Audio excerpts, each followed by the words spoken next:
another quarterback you'll see coming up, what is it, week 9 this year, if I'm correct, against the Washington. Is it week 9 against the Washington Commanders? Week 13 against the Commanders after the bye week. Jayden Daniels, while he didn't play much last night, looked good. And, Coach, it got me thinking. Remember how Jayden Daniels ran away with the Rookie of the Year at the end of the season? I remember it, yep. And he separated himself like crazy. You gotta remember, because of the primetime moments and him delivering in primetime moments, that Caleb Williams Hail Mary victory on national television, I believe was it a Thursday night game? It might have been a Sunday night football. I think it was Sunday night football game. Those moments, Jayden Daniels had his coming out party, whereas the unfortunate nature for Bo Nix, as related to winning the Offensive Rookie of the Year award, was that some of his breakout moments were just somewhat obscure games against teams, like the Las Vegas Raiders. Yeah, but you needed to win those football games. You did. It just didn't have this. And I would argue that Jayden Daniels needed to win those football games. But he certainly did. He also won some bigger games in bigger moments with a national audience. And let's think about Bo Nix's big moments. I guess was the Cleveland Browns. That was a night game. That was a night. Yes, it was that was a primetime game. I've gone through their last 7 meaningful starts, and Daniels barely played in the final game of the season against Dallas. So I'm throwing that out the window. I'm not putting those stats in there. It didn't matter. It didn't do anything for him. It actually would have hurt him in this scenario. The final 7 games that really mattered for him started in week 10 against Pittsburgh at home. He went 4-3 over the course of those 7 games, threw 16 touchdowns, 7 interceptions, and averaged 226 yards through the air in those 7 games in which the Commanders went 4-3. The 3 teams that they lost to: home against Pittsburgh, at Philly, home against Dallas. The 4 games that they won. We want to talk about marquee wins. Let's talk about the 7 games that you had to have down the stretch, right? You beat Tennessee. You went to New Orleans and beat them by 1. And then the 1 game that you get, I'll give you this. You beat Philly at home by 3. You had a big-time win against the eventual Super Bowl champions, and then Atlanta took you to overtime with a rookie quarterback in which you won 30-24. Sure, you won games, but there is one really impressive win in there. When you went 4-3, 16 touchdowns, 7 picks, 226 yards through the air. He would rush for 2 touchdowns and an average of 57 yards per game, right? He had one wild game where he ran for 127. That was the overtime game against Atlanta. Now, let me bring you through Bo Nix in those 7 games. And yes, I am including the Kansas City game because you had to win it. I don't care who you played against. You had to win it to get in. Am I going to call it an impressive win? No. But I have to include it because he played the game and you had to win to get into the playoffs. Bo, over those 7 games, went 5-2. He threw 19 touchdowns through the air compared to 6 interceptions. He averaged 260 yards through the air. He did not rush for a touchdown in those 7 games, but he did add 20 yards per game on the ground. The delta between throwing the football from Bo to Daniels in those 7 games, 34 yards more per game from Bo. On the ground, just 37 yards more per game from Daniels as compared to Nix. Now, if you add in the 2 rushing touchdowns, Daniels has now accounted for 18 compared to Nix's 19. They should have been neck and neck the entire way down the season. Those 5 wins, you go back to Atlanta, they beat the living crap out of the Falcons, 38-6 in that game. They didn't have to go to overtime. They beat the Raiders on the road. Not a great win. I'm not going to call it marquee. I was in that building. You put up 41 points against Cleveland, 31 points against Indy. None of those wins are really impressive. But there's only really 1 win for Daniels over that course of 7 games that makes you go, I guess he did something really special. The numbers tell you it should have been neck and neck the whole way. 2 things.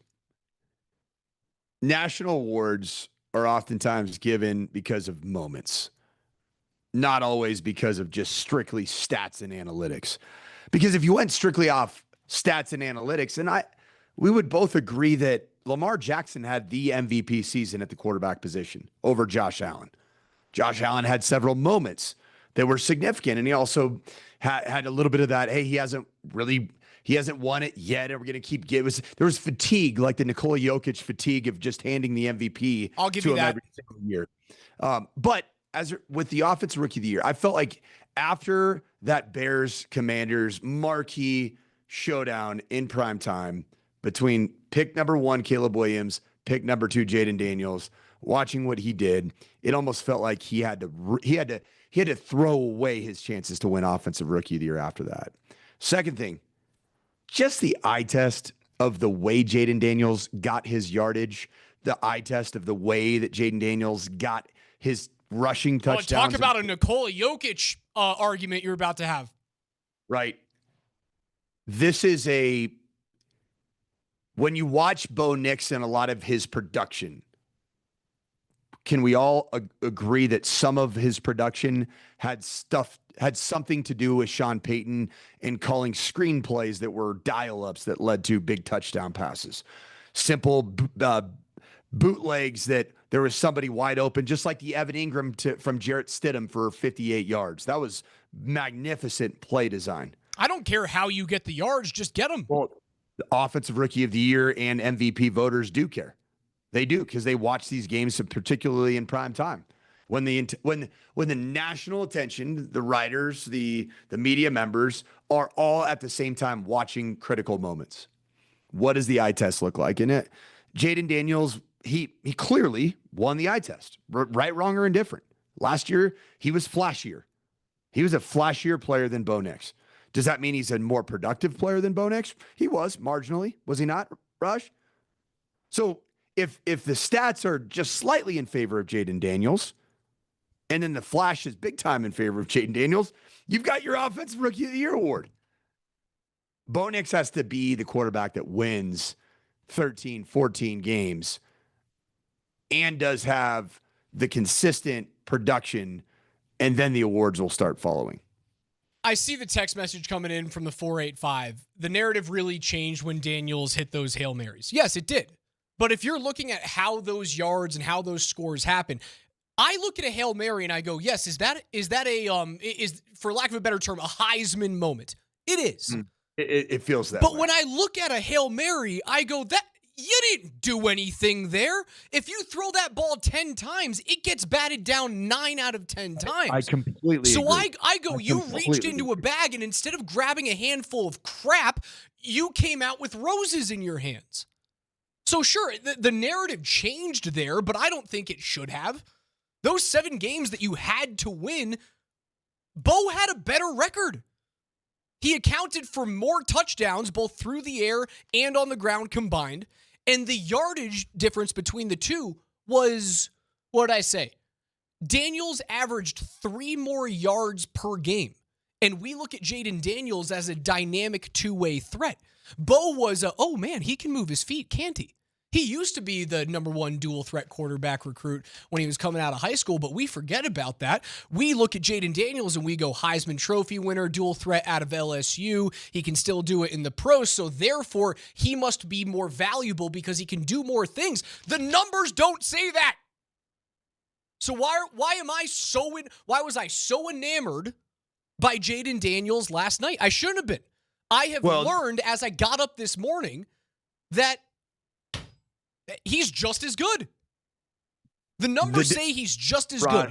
He just doesn't look like your Rookie of the Year, much like Nikola Jokic didn't look like your MVP. Not you, Mike. The collective we, or you rather. Raj, you're having 2 different arguments here. Offensive Rookie of the Year is a regular season award. And I agree with that. What did Jayden Daniels do in the postseason? He did what no rookie has ever done before, and he broke the all-time rookie passing yardage record and shattered it.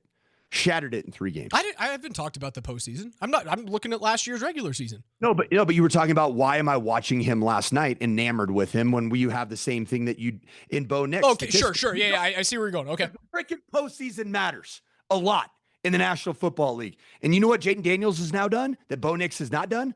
He's won not one, but two postseason games. Got to an NFC championship game in his rookie year. That's why you're looking at him differently. In his 3 postseason games last year, he was right around the 100 passer rating mark, 822 yards passing, 5 touchdowns to just 1 interception. That's why you have that feeling when you watch Jayden Daniels, because of what he was able to accomplish in the postseason. I understand that has nothing to do with the Offensive Rookie of the Year award, but it most certainly has something to do with why he's already considered potentially a top 5 quarterback in the National Football League by some lists. And Bo is still down in the mid to late teens in a lot of those lists. Right. And can Bo win in the postseason? I totally believe he can. You bet he can. Did he play horribly against Buffalo? I don't think so. I think he started out strong. He threw a great ball down the field to start the scoring, and then it just got a little stagnant after that. And you got beat by a better team, a team that was built to run the ball down your throat, and they did. And Josh Allen played timely, experienced, veteran, savvy quarterback play, and you lost big. If Jayden Daniels and the Commanders play in Buffalo, heck, I don't even care if they play in Buffalo. If they host Buffalo in the first round of the playoffs, does Jayden have an opportunity to go beat a very injured Detroit team on the road? And it would have actually been on the road because they had to go to Tampa, to Detroit. So let's say they have to go to Orchard Park, round 1. I don't want to be the guy that gives excuses for everyone, but the AFC, we all know this. The road through the AFC is exponentially tougher than it is through the NFC just because of the quarterbacks that you have to play against. I love Baker Mayfield, but Baker Mayfield is not the league MVP and Josh Allen that Bo had to face. Yeah, I agree. I mean, but you got obliterated. You didn't even have a chance. You didn't score points. You scored 7. In the game you could look at the Commanders-Eagles game in Philly, the eventual dominant Super Bowl champ.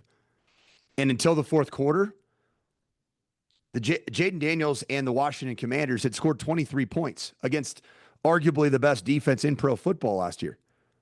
Fourth quarter, that's where the game got away from you. And that's where Saquon Barkley took that game and ran with it and scored 21 unanswered points. So I would say that even against the best of the best, which clearly the best of the best, Raj, was Philadelphia last year, not the team that didn't even make it to the Super Bowl.